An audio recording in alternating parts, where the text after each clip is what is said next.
Hello guys, and welcome to today's video. As usual, we're doing a story time and makeup therapy session, and if you're interested in how I achieve this look and also for a little story time, then definitely do keep on watching.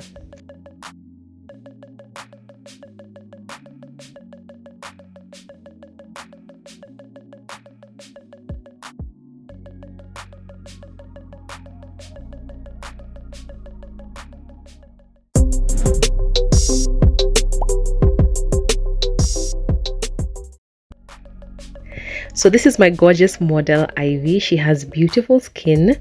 She told me she has normal skin, but she did have a little bit of oiliness, I think around her nose area, if I'm not wrong. I started off with some micellar water, cleaning up any dust and residue on her skin, and she has beautiful skin. Next, I went in with a moisturizer. Usually sometimes I feel like if I go in with eyeshadow that has a lot of fallout, I end up wiping away my moisturizer, but either way it's already like done the base prep that I need. And even if it means that I need to go back in and clean it and then apply a second layer of moisturizer, it's okay. And then again, I'm using these retractable razors from Jumia. I think for a set of 3 I got these for 133 bob on Jumia. And obviously, shameless plug, you can use my code KJMitch1. I think it's only for today and 2 or 3 more days until the end of the month for your 200 bob discount. Next, I'm going in with the brows. The Davies pencil that I'm using is in number 18, and again outlining the bottom part, outlining the top part. But I don't think later on I went in to clean the top part, but I could be wrong.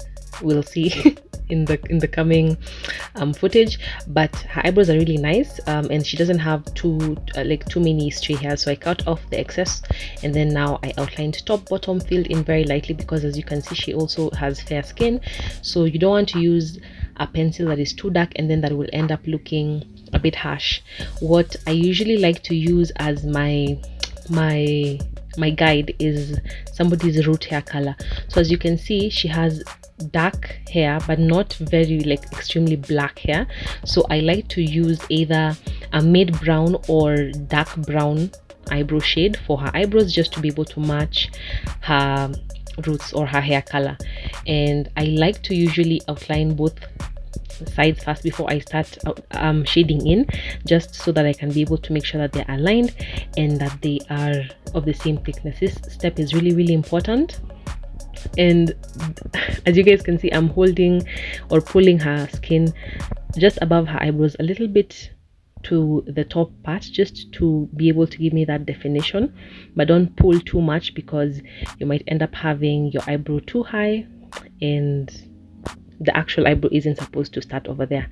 Again, going in with filling with very light motion and concealer later on, and then went on to the eyeshadow.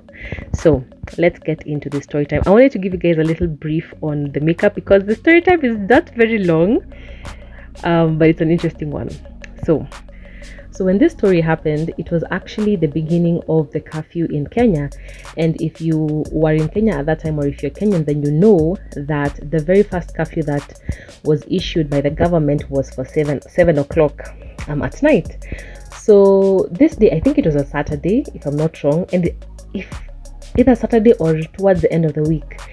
And it was the first time that the curfew had actually been put. And I remember either that or it was the first time that I was out. I'm not really sure.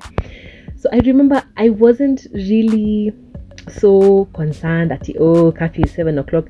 I thought it's one of those things like the way the Kenyan government usually says, oh, put on seatbelts in a matatu, and then it's implemented for like a few months, and then later on it's business as usual. So in my mind I was like, curfew, what? They'll probably start like getting serious at like around 9. So I get out of the house. Earlier on in the day, I went to Kiambu. I was having a shoot with Rogers, my then photographer, at his studio. So the shoot went well. We came out with nice pictures, and I remember him during the shoot asking me, "Hi Mitch, you don't think that this other things like we can do a bit later just because of the time factor?" And I'm like, time factor? What are you talking about? Like, these guys are not serious. And we even proceeded to high five and laugh with each other about how It's not serious. Like, yes, it's serious in other countries, but it couldn't be that serious here, could it? Could it really? Shock on me. So we went, finished up with the shoot. I got some nice videos, some nice pictures on the shoot, and I remember that as it was approaching like 6, I said, I don't know, like this, I had like a feeling like, hey, maybe I should really start like getting out. But then I brushed off the feeling. I'm like, nah, like these guys are usually not serious. And then when Rogers was walking me to the stage, so I could catch a mat to go to Tao, and then now catch another mat from Tao to go to my place, I remember there were so many people in Kiambu town, and I'm like, do you see what I was talking about? This thing is not serious, because nobody seemed to be in a rush or anything. Everybody was just business as usual, selling fruits or buying smokies or buying mayais or getting people kupanda mat, just business as usual. So we walked to the stage. It was a bit that was when it started to like sort of dawn on me, like you might have overestimated or underestimated how serious this thing was, because even though when we were walking to the stage, there were matatus everywhere. When we got to the stage, the specific matatus to go to town were not there. Like, we were told to do the last one, guys, the last one. And I'm like, what do you mean the last one? We were told that the last one had just left like 10 or 15 minutes back. And I'm like, excuse me, this guy probably had a little songs, so because the way I know, Kenyan matatus wanna operate until, I don't know, usiku wa manane. So I'm like, no, this guy he's had one too many. So we chilled there, and I don't know why it didn't click in my mind. Like, why is there nobody else waiting to go to town at this time?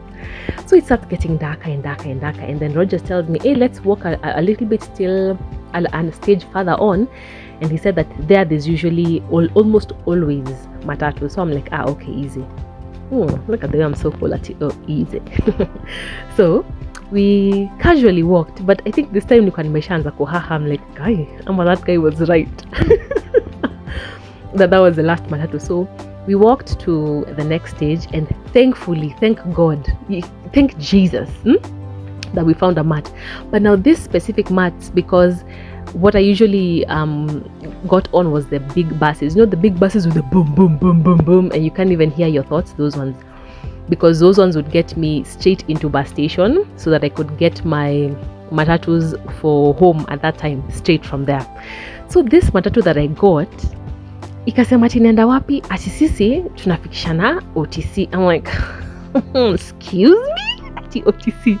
And the distance between OTC to bus station, it's not that long, but I just don't like that path, because I usually feel like that's usually like a hotspot for chokoras, like to just harass you. And then, as you guys heard in my other story, I had been harassed by a chokora a couple of, I think, years back, threatening to smear me with his very delectable and good smelling poop. So I was just like, oh no. But then in my mind, I'm just like, do I really have another option? So after me seeing that the matatu is almost filling up, and madam, there is literally no sign of another matatu coming, shingo upande nikapanda matatu. So akasema, sisi, the last place tunaweka ni OTC. I'm like, okay, sawa, I'll just run. I will literally run from OTC all the way to bus station and then catch my mats from there. Sawa. So nikapanda, tukaingia, we went. So along the way, guys, I was praying in tongues. I was like, in Jesus' name I will find matatus, because at this time I was already panicking. Like, what do you mean? Like, nikikosa matatu, and then what? And then I think at that time we didn't have a help, so I couldn't afford to not get home, because Ian had work the other day, the next day, and I had to, watch over the kids. Hey, I'm over there praying, nimehaha, sweat in areas that sijawai sweat. After like a few minutes, because there was no traffic, there was barely any cars on that specific road. But then unajiambia, maybe people went home early, maybe they missed their families, unaji-encourage too. So we got to town, And then the good thing is, I think a lot of people walikuwa nashukia bus station, so some of the passengers like wakambia juu tuko wengi tunashukia BS. BS is bus station, guys. Please do not come at me in the comment section. It is bus station. So wakasema, because a lot of us are alighting at BS, why don't you just drop us there? So the guy is like, okay, so he drops us there.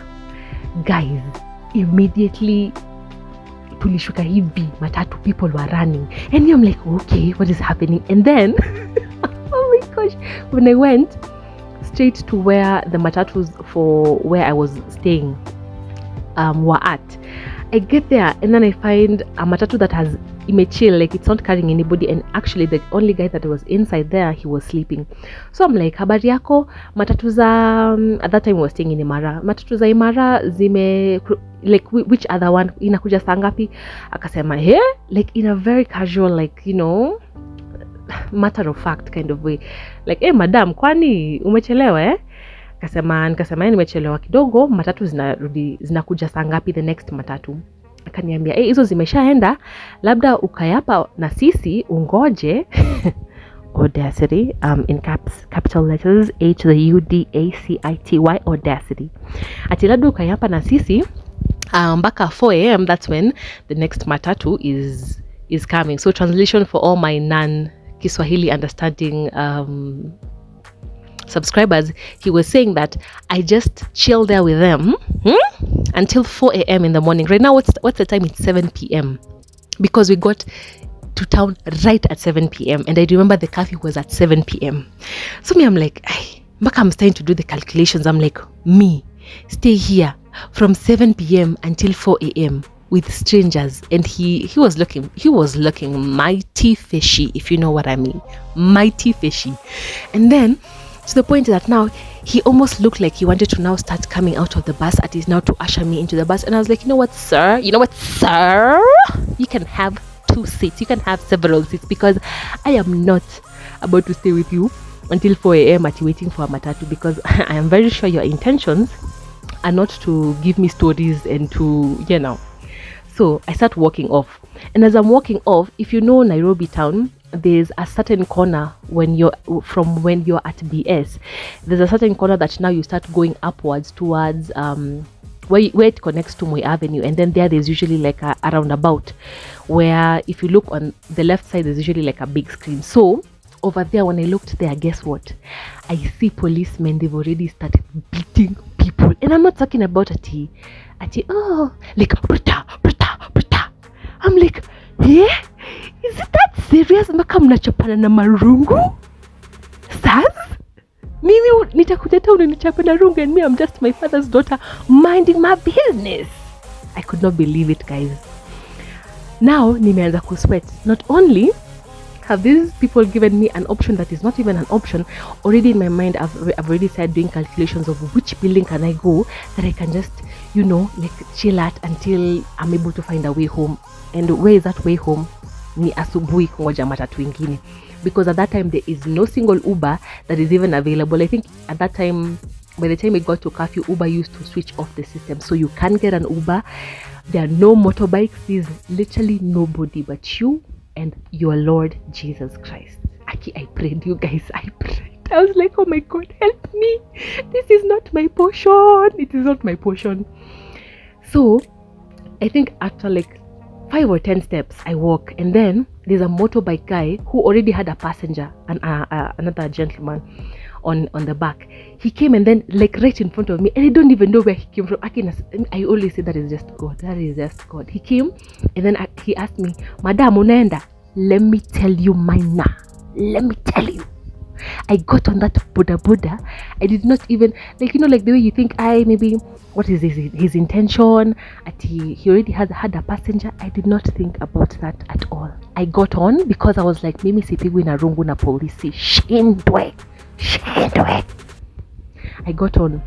So we went, so by this time, by the way, we are ducking the policemen, because everywhere we are going, we're getting them beating like crowds of people. And I'm like, you know what? We went all the way to railways, and in the middle of like us going to railways, he was talking with this gentleman, and namuuliza, He's asking him, so utalipa hiyo 300? And then this guy is like, hapana, mi boss, mi iko na tu 200. Hey, guess what? When we got to railways, the border guy got there and then he told him, shuka boss. I'm like, wait a minute, like what? Mpaka unamshukisha? I'm like, akashuka. Imagine, like, junajua machali utawashua anything. Akashuka akasema, kwani ati 300 tu ndio inafanya unishukisha. And I was like, hey, akaniuliza.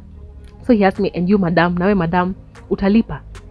Let me tell you something. If that man would have asked me for $1 million, I would have looked for it, because there was no way that I was going to be caught or to be left in town with nowhere to stay, and there's police on the loose pigaing people with rungus. Nijikute. Nikamwambia we tuende, hatutakosana. You know, like the way hawkers wanakwambia kuja tu madam, hatutakosana. Unajua tu mtakosana. I did not care. We went vroom vroom vroom vroom vroom vroom all the way to Limara. And guess what? When I get to Imara, it is business as usual, like in Kiambu. Hiyo ndio ilinidanganya, by the way, because I thought, because in Kiambu there's nobody who is even alarmed, I thought it would be the same way in town. Here, kumbe polisi walikuwa wamemwagwa in the truckloads in town. So I get there and then he asked me, I think, for like 500. Makani kasema, you know what? That's not even a lot of money. Angekuwa ameniulizia hata 2,000 ningempatia.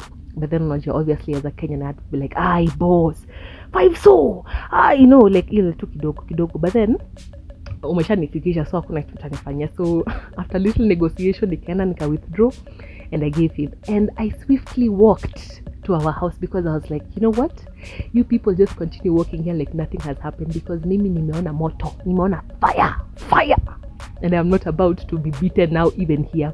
Walked to my house, entered, and that was the biggest sigh of relief that I have ever had. My guys, that would have been such a crazy day. Like, Rena would be talking about a totally different story time. I hope you guys enjoyed this look in the story time, and I'll catch you guys up next time. Bye.